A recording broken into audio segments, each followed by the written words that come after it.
DJ Om Shankar recording by Parsa music हरभिंडा।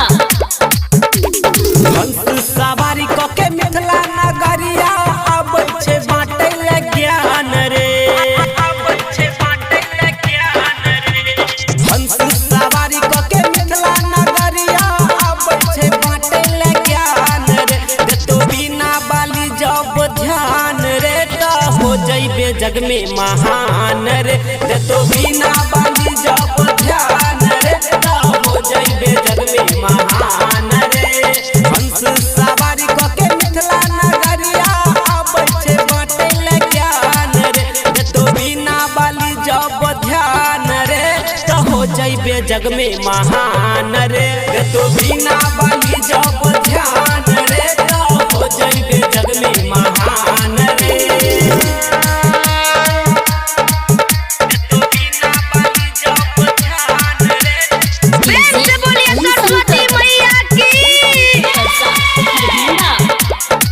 रोजे रोजे लगई है चरण के धूल,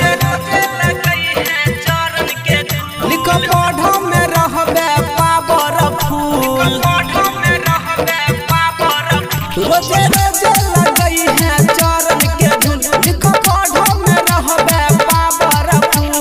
अलगे तोहर सोच रहतौ अलगे पहचान रे। देतो बिना बाली जब ध्यान रे तो हो जइबे जग में महान रे। देतो बिना बाली जब ध्यान रे तो हो जइबे जग में महान रे।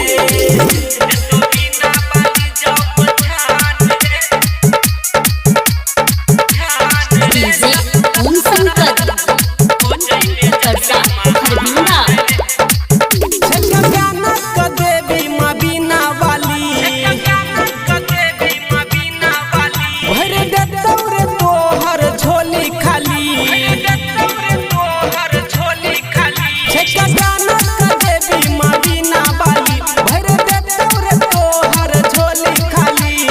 अंकित उजाला चंदन चरण करै छे गुणगान रे।